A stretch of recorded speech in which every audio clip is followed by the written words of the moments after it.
So let's talk a little bit about procrastination. So most procrastinators rarely spend their time doing nothing. In fact, they're very great at doing other things, maybe sharpening pencils, picking the right music to listen to, tidying up your workspace. It seems that people with ADHD who procrastinate can be productive as long as they're not focusing on something that doesn't interest them, something that seems impossible or takes too much effort. Isman says, my son likes to read and play video games. So, procrastination, of course, can be debilitating. You or your child put something off until the last minute when panic about not having it done kicks in. Adrenaline jump starts our activity level by fueling your dopamine pathways to fire more quickly and often procrastination, though, is a form of anxiety. You're not sure you can do the task, project, or assignment the way you want to, or if you can do it at all. And you're worried and uncertain about the outcome. The process of doing it is very unpleasant, so you avoid it. You set it aside until the due date is right in front of you. So let's see what some people say. YouTube or the phone, YouTube, video games, music. That's very common for kids in terms of things that they like to do when they procrastinate. The term productive procrastination was first used by Piers Steel in his book, The Procrastination Equation. Productive procrastination is also known as procrastivity. Dr. Russell Ramsey has written about that here for Attitude. It's also known as positive procrastination or structural procrastination. And Peter says, I'm such a perfectionist. That is a form of procrastination. Often people put the big ticket items at the top of their to-do list, if they make one, followed by easier items, and then they aim sort of to get that, to sort of achieve that low hanging fruit, even if it means that they're not getting to the thing at the top of the list. So then their list has fewer items, but the big ticket items, the big things are still on top. A couple of parents are saying YouTube or phone, YouTube, TikTok, computer. So these are all ways that kids in particular procrastinate. Um, it can be really tough to identify when you are using productive procrastination. Because whether if you're answering emails or you're deleting spam, that's useful and it's important, but it can lead you away from working on that PowerPoint presentation you have to do, or perhaps the homework, the math homework that doesn't seem very appealing. So the value of the work that you actually produce can be much smaller than you think. Now, productive procrastination really is a delay tactic that feels good because someone is getting other things done while avoiding the onerous or the unpleasant ones. You keep yourself busy with something else and you stay away from the big thing that's looming over your head. You still are doing things that need to be accomplished, but what you work on is less urgent and important than the items you push aside. This makes you feel temporarily better because you feel like you are making progress, and there you are. So there's a reason for that. But the short-term relief actually increases your long-term stress because you're basically continuing to drive around the the big mountain that's right in front of you. Now, how do we reduce productive procrastination? And this relies on things that are fundamentally tough for people with ADHD: self-regulation and the ability to prioritize. You have to do a brain dump, identify what's critical to do right now, emergencies and crises, and then sort everything else. We've talked in the past about the urgent and important matrix, the Eisenhower matrix, and the first quadrant are things that are urgent and important. And those are things that mostly take up time for a lot of people with ADHD, because things from the second quadrant, when things are important but not urgent, don't get as much attention because there isn't that pressure to get them done.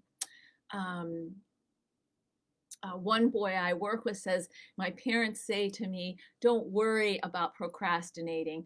You're a procrastinator. We're all procrastinator. And he says, I need the fire under me to get something done.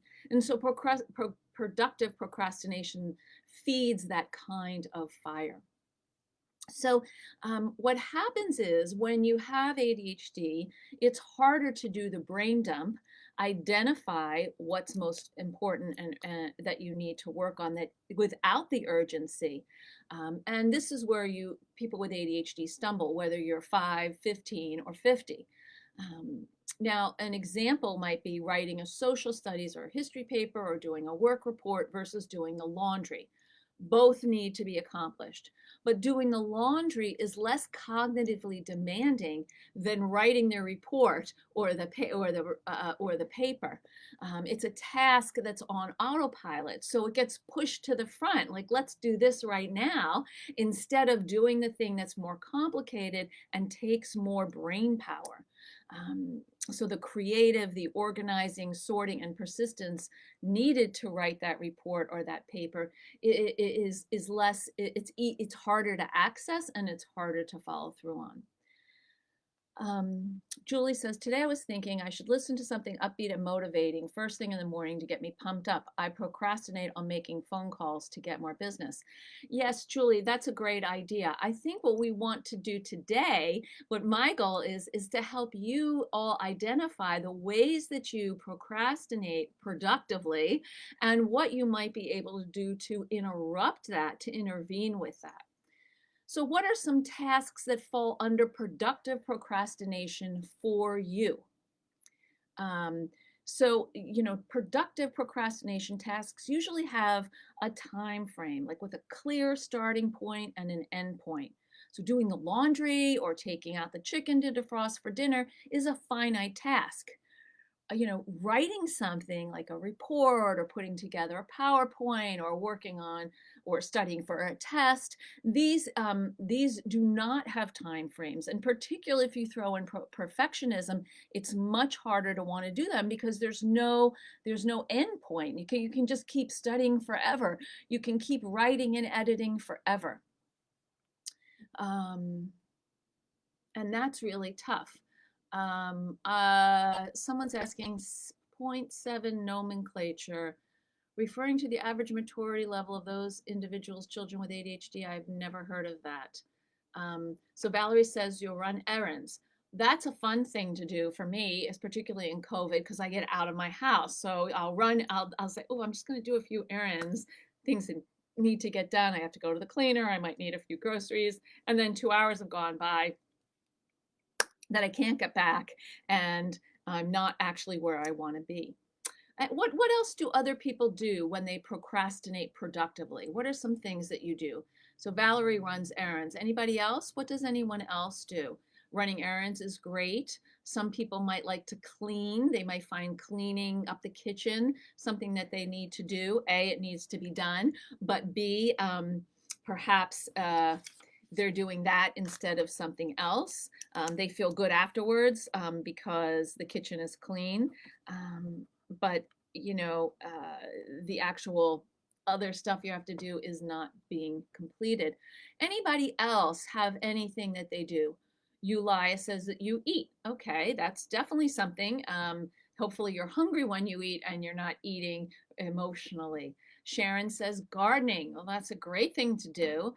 Exercise, that's also great. I love doing that. Garden outdoors. I do maintenance on computer work, backups, organizing files. Yes, we can always go through and get rid of our files. That's a great thing to do, and it takes up time. Cassandra says email. Sleep, I tell myself it will energize me. Okay. Peter, I love photography. It settles my mind and keeps me in the moment. Purge emails. Dana, hi Dana. I'll go walking or deal with my flowers. Shannon and I do the purge email thing too. Like if my email list gets above a certain number, I just feel really bad about it and I need to get rid of them. Cleaning and laundry. Yep, laundry is always a good thing because you throw it in the washing machine. It's not in piles anymore. It feels good. Make phone calls. Okay. That also can be very productive. Going for a walk with your dog. Love that. My son goes to the gym.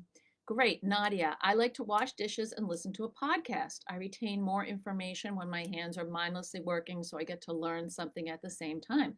That definitely feels like productive and procrastinating. That's wonderful. So what are some ways that when you notice that you're procrastinating, I'm curious, what do you do? How do you catch yourself? Laundry while making phone calls. How do you catch yourself so you notice, oh, I'm not really doing the thing I need to be doing. I'm doing something else. What helps you figure out that you're procrastinating? I'd love to hear from you about that.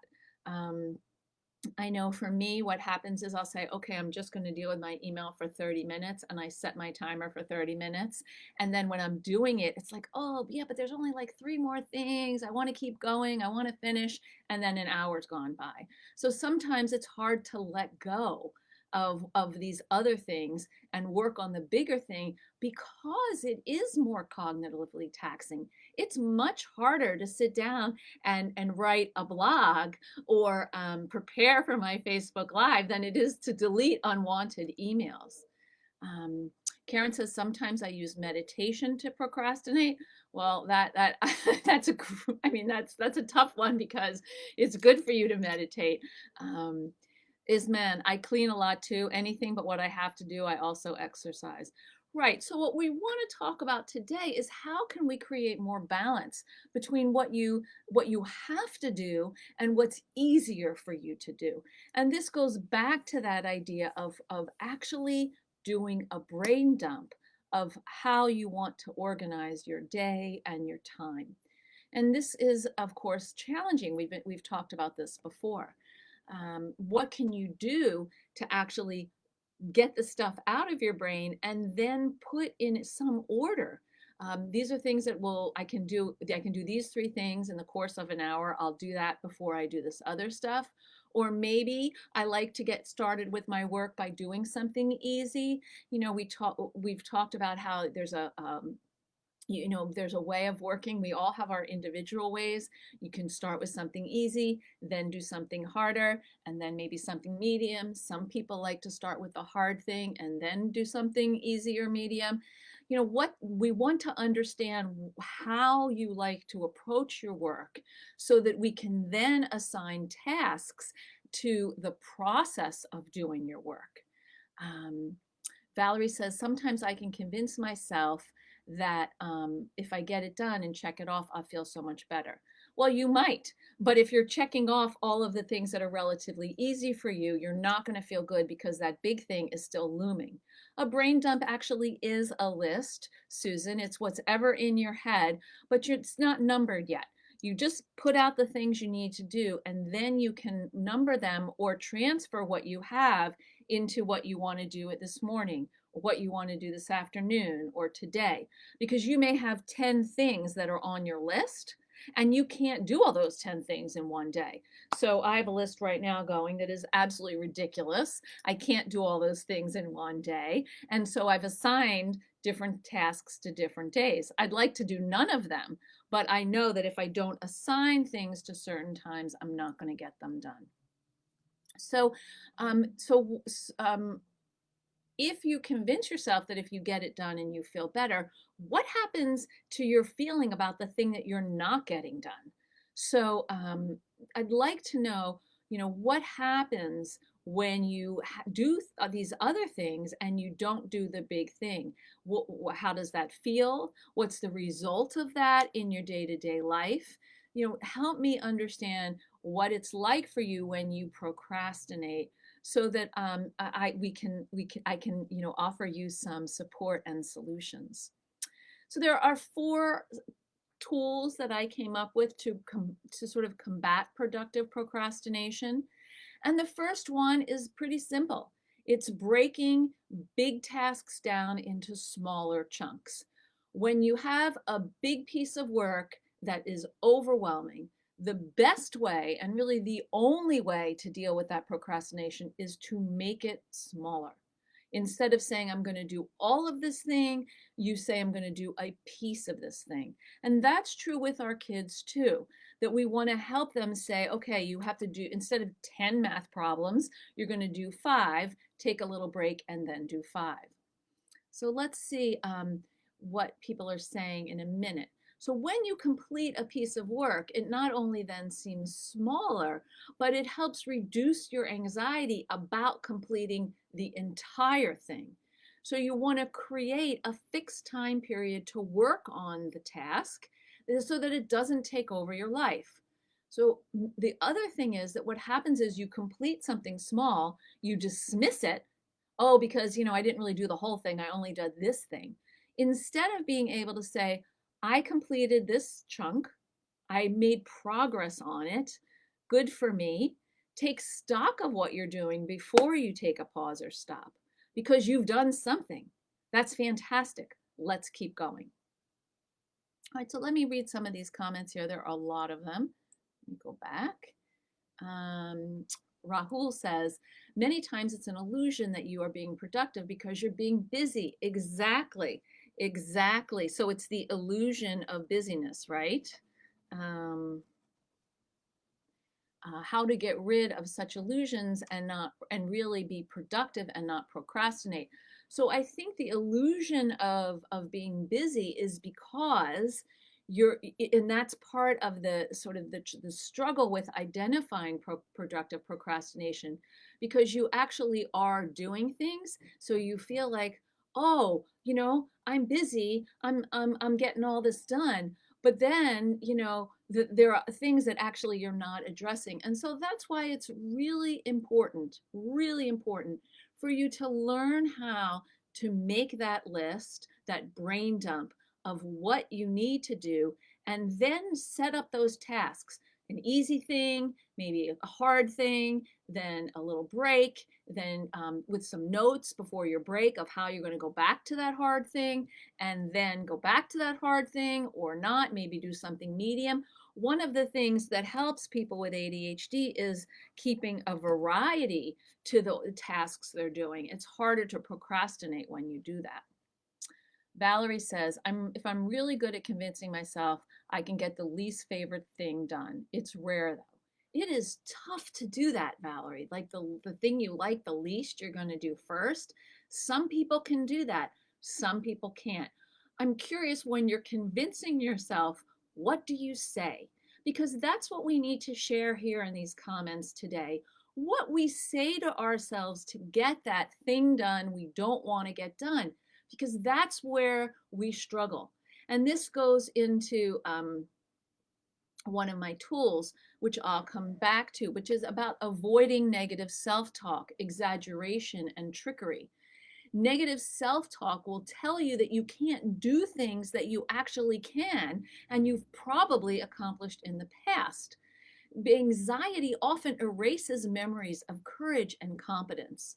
It also distorts things and can exaggerate the discomfort or the impossibility of doing a task, particularly the anticipated discomfort of doing a task.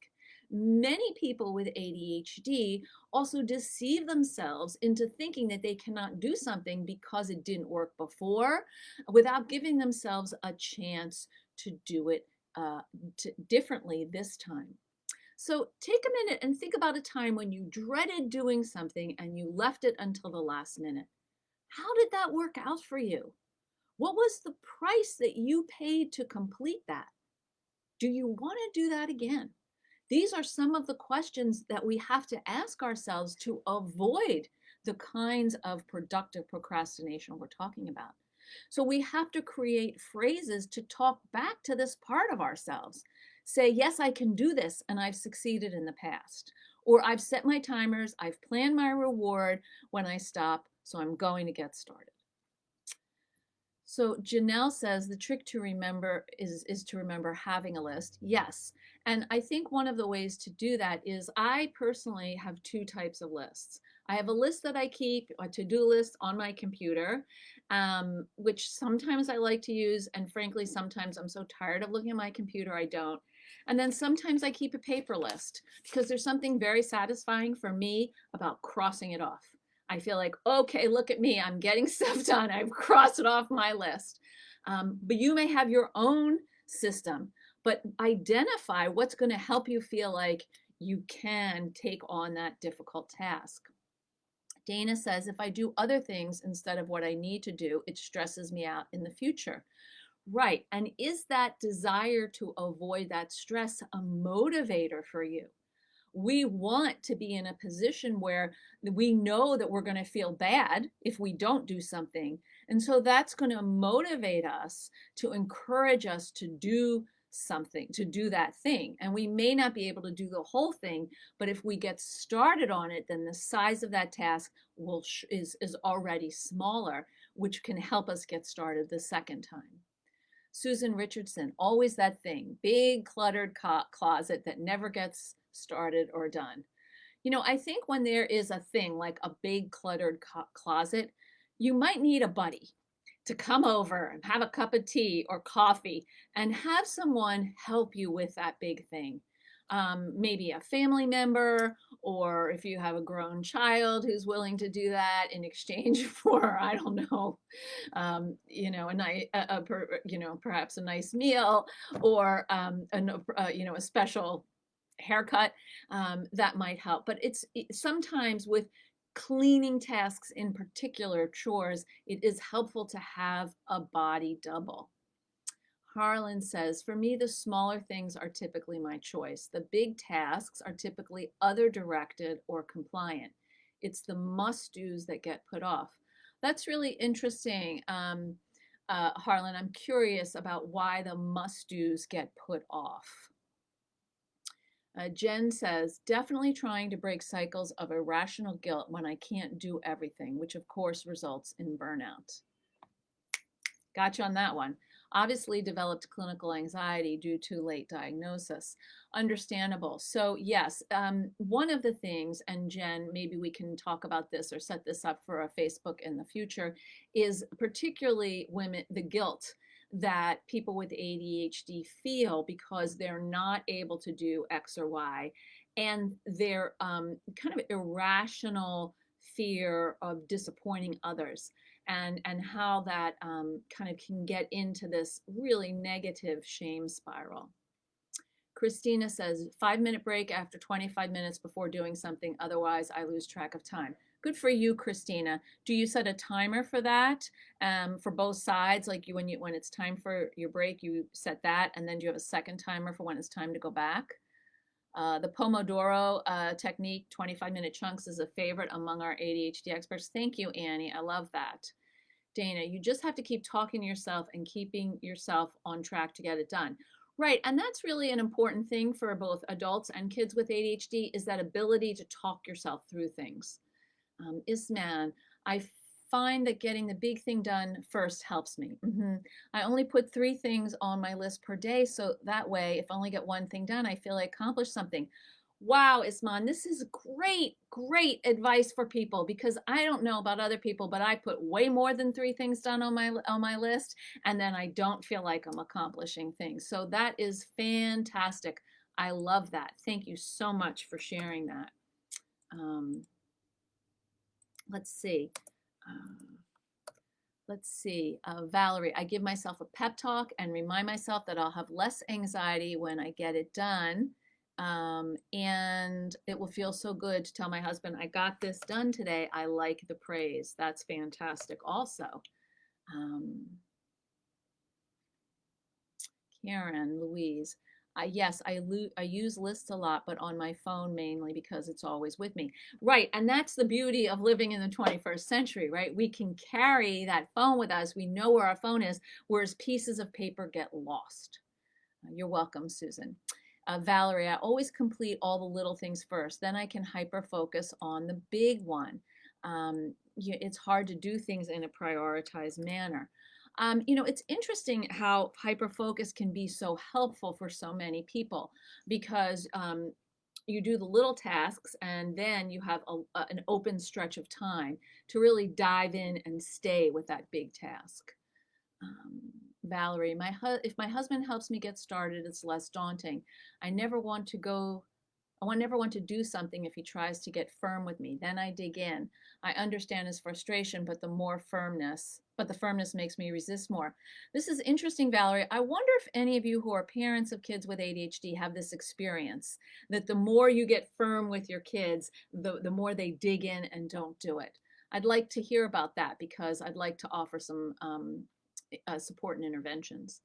Karen Louise, as I get older, I'm learning I can't wait until the last minute like I did when I was younger because I physically don't have the stamina to grind it out.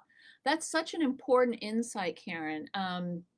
I think that as we age, we do have less energy, and that cortisol, that adrenaline, in Chinese medicine over time, it diminishes. So, the kidney energy, I think it's called in Chinese medicine. So, we want to protect our stamina.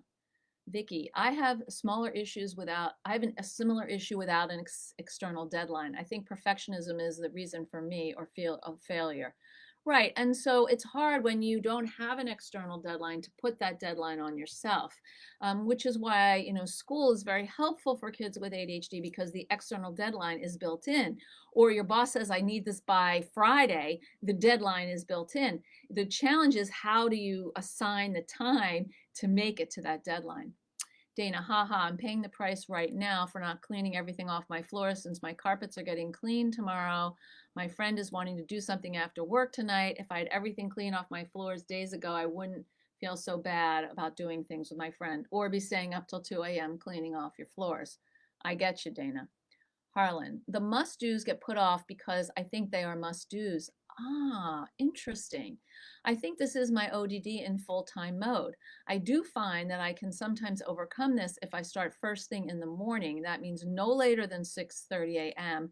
and I try to pretend no one else cares or expects it. Okay, that's really interesting. So there's a kind of oppositional, like people want me to do this and I don't want to be told what to do. That's very interesting. Thank you. Um, Valerie, yep, they do it too. Yes, your oldest and yourself. Is that the defiance? It might be. I mean, I think it is the defiance. I think there's also a funny dance with kids. I mean, of course, dance with kids where, I don't want to be told what to do because I'm trying to figure things out for myself. And I don't want to be told what to do because I have a little bit of defiance in me. So it's a complicated little dance. Hi, Lotus. I use my calendar as a way to send me notifications for everything. I hope that isn't a sad face because I'm going to be like, thumbs up, send those notifications. If that's what gets you going, that's great. Peter says, I have the same issue, except I hate conflict and essentially freeze up. I see. Tasks and appointments. If I keep asking my daughter to do something, she resists and then gets angry. Right. And so what we want to do with kids with ADHD, particularly teenagers, is we want to talk with them about how they want to be reminded. Because we want to avoid becoming a nagging machine or a reminding machine, right? They think we're nagging, we think we're reminding. So instead, what we want to try to do is say, okay, look, I noticed that you need some cueing. You need some help remembering what the thing to do is. I'm willing to do that for you, but I don't want to have an argument. So what language would be best? Or do you want to post it? Or do you want to text? Usually kids, we need to have eye-to-eye contact because otherwise they're just going to continue to do whatever kind of procrastination activities they're already doing. Cassandra, yes, my daughter digs her heels in up to her armpits. Wow. That's a long dig when we're firm. I was always that way too. Who am I kidding? I still am. Okay. I think we should do fear of failure, Annie, as a dedicated Facebook Live topic. I think that's a great idea. Julie, what's really tough about being self-employed, which is the perfect job for ADHDers, but then we struggle with doing the tasks and jobs we know we need to do in order to be successful in business. It is an interesting kind of conundrum because the beauty of being self-employed for people with ADHD is that you can set things up for yourself the way you like them, and you don't have to sort of you don't have to sort of listen to a boss, and you can do work that actually makes sense for you in a way that makes sense for you and is meaningful for you. But it can be challenging to kind of keep up and organize everything. Harlan, it even activated me when you asked me for more from my earlier comment. Ha ha. That is very funny. Ha ha. Okay, wait. I have missed some comments. I think something happened and they went away. Okay, so I am still interested in hearing what you have to say because I could not see this connection between ODD and until now. Thank you, Anne. So let's go back to some of these tools. Okay, so the first tool is we're going to break down big tasks into smaller chunks. The second tool is addressing your mood. Okay, I don't know about you, but for me, because emotional control is one of my challenges, if I'm not in the mood to do something, I have to work a little extra hard to get myself in the mood. Some of you said like you might exercise or you might, meditate or listen to music. So you may not want to do something because you're not in the mood. And emotional control and starting anyway is what's called for. With a smaller chunk of work, your goal and a set start and stop time, you may find that it's easier for you to summon the motivation to begin. Consider playing soothing or inspirational music, making a cup of your favorite tea, or setting your timer. The mood may never exactly arrive, and that's okay. You still need to do it anyway. If you can't make a plan, if you can't do that, if you can't make a plan, and get some assistance from a friend or family member or work buddy to help you talk about what's bothering you, so you can sit down at your desk. If there's no one to reach, then consider talking into your voice memo on your phone or writing it out for a short timed period. Really think about how you will feel positively on the other side of doing the work. Christina says, I can manage at work. I'm organized, motivated, and I thrive. When it comes to study or manage home life, kids, everything is chaos. Right. Well, at work, you may have,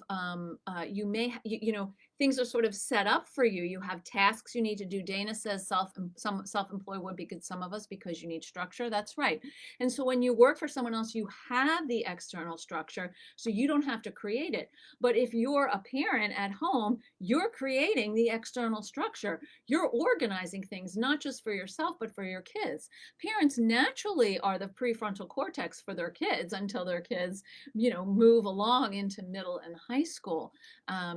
So I think that it would make sense that work is a place where you don't feel as chaotic.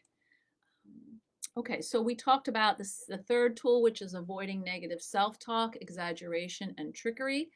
And the last tool is about using logic to build a strategy to reduce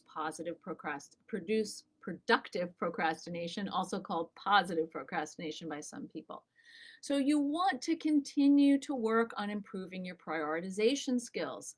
Over and over, ask yourself about the time and the value factors related to what's on your to-do list. Is this urgent? What is the importance of this task? Identify helpful supports, whether they are digital apps or humans that you know. Create a map of how to approach the hard stuff, how to set up meaningful incentives and breaks, and what tools you might need for self-regulation to get there. Matthew has asked a really good question, which is, how can I improve impulse control? Thank you for asking that question. Well, it's interesting, and I think it's different for adults than it is for kids. So adults have a much better developed ability for metacognition. And I actually wrote my blog this week on my website about metacognition, which I can't share the link because I'm talking to you, but Annie, if you have that link, that would be great. And metacognition is the ability to evaluate yourself for self-awareness. And that self-awareness can lead to impulse control.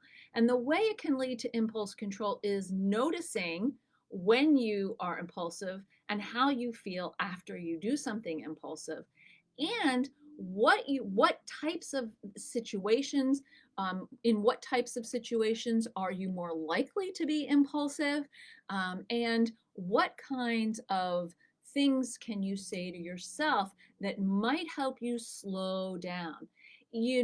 One of the things that happens with poor impulse control is that the thought or the words come and you say them without slowing down a little bit to pause and think about, is this something I should say or do right now. So I'd love to hear from you any comments about these 4 tools: breaking things down into small chunks, addressing your mood, avoiding negative self-talk, and using logic to build a strategy that works for you.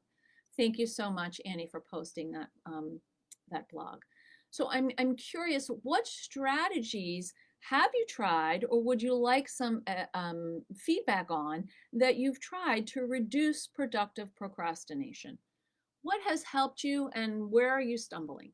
I'd love to be able to offer you some support about that.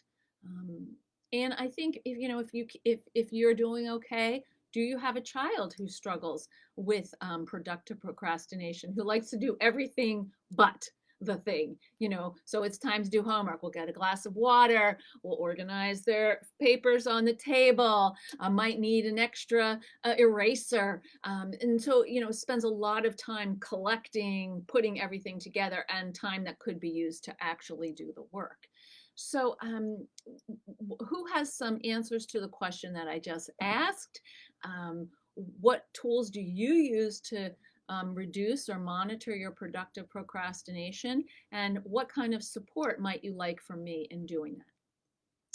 Valerie, I took my email notifications off my phone and only check my email every few days.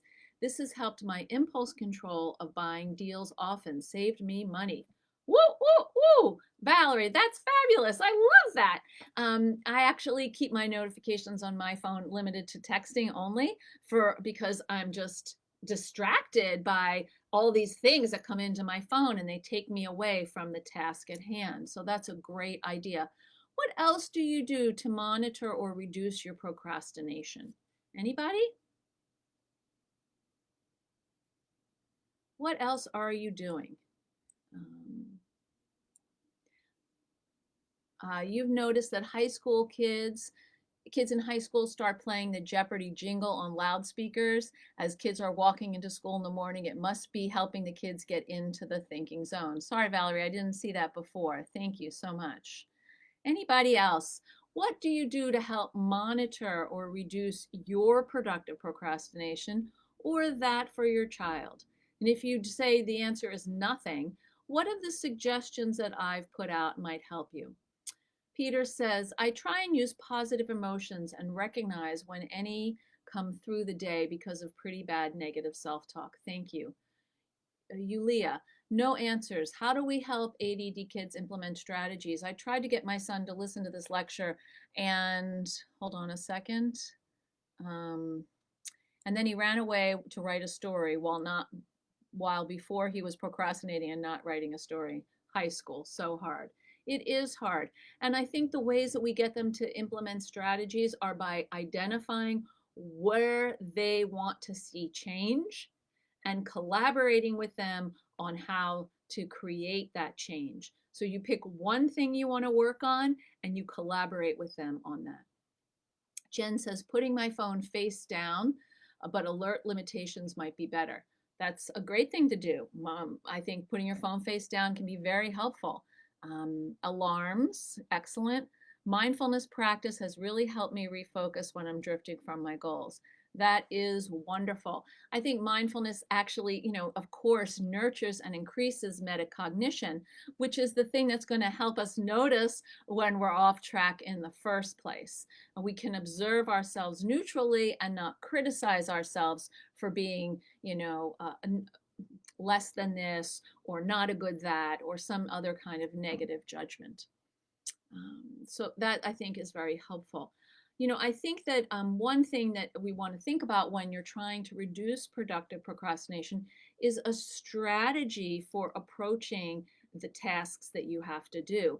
And if you like to do the little tasks first or the easy tasks, then put a time limit on those, because otherwise your whole day will be taken up by those tasks that are less cognitively demanding, and you won't get to the things that actually require your thinking and dedication. Susan, nope, I don't. LOL, this is an issue. This is good to know that negative self-talk is a thing to look for. Absolutely. When you start to get down on yourself, that might be a real indication that you are actually actively involved in procrastination of any kind. Christina, removing notifications from all social media apps has worked for me. Fantastic. Harlan, I try to never let my feelings about it be my selection guide. Logic and being scientifically efficient seems to get me past most of the sticking points. Great. Dana, I'm on ADHD meds, so I can tell when it starts leaving my system because I'm done around 5 or 6 p.m. Hard to get things done in the evening. Can't sit still on the weekends because I still am in front of a computer all week long. Yeah, I hear you. Struggling to get important things done. Right, so maybe it would be helpful to just, I think someone suggested making a list of 3 things rather than a huge list, and have maybe 2 easies and 1 difficult so that you can feel like you're making progress. Karen, yes, letting go of the shame of procrastination has helped so much. Seeing the perfectionism in myself was key. Yes, and I think that perfectionism, procrastination is a whole different subject, and I am going to be doing a webinar in January on perfectionism, so I hope you'll join me for that. But I think that what's going to help most understanding productive procrastination are identifying the activities that you do when you productively procrastinate, figuring out how long you want to do an activity for before you do a different activity, and being able to uh, not be mad at yourself for maybe not get for being unable to get certain things done. So sometimes we may get something done. Again, getting part of something done is better than not getting anything done. And so I think it's important to give yourself a little pat on the back when you get some of something done, rather than being mad at yourself that it's not the whole thing. Any other comments? Because we're going to stop in a few moments. Any other questions about productive procrastination, or any procrastination for that matter? Colleen, when I want to get something done, my first task is to gather all the materials and information and set up my space for it. If I don't make specific time for the pre-production work, then it always holds me up. If I'm set up, I can get right into it. That's fantastic to know about yourself, because I think that pre-production time is actually helping your brain kind of get into the groove of doing the stuff you need to do. It's having a workspace that suits where you're going and what you're trying to do makes a lot of sense. Thank you so much for sharing that. I know that some people, when they like to sit down at their desk and they want to organize everything for a little bit amount of time, because then they feel like I can exhale and now attend to what's in front of me. Susan says, celebrating going in the right direction, even if it's baby steps. Absolutely. High five on that. Dana, I do make a list, but they don't always work. Discipline isn't my strong suit. I'm working on it though. So that's good to hear, Dana. And I think, keep your list small, maybe, and identify, a big task, and a medium task, and an easy task, so that you can feel like actually it's possible to accomplish those things.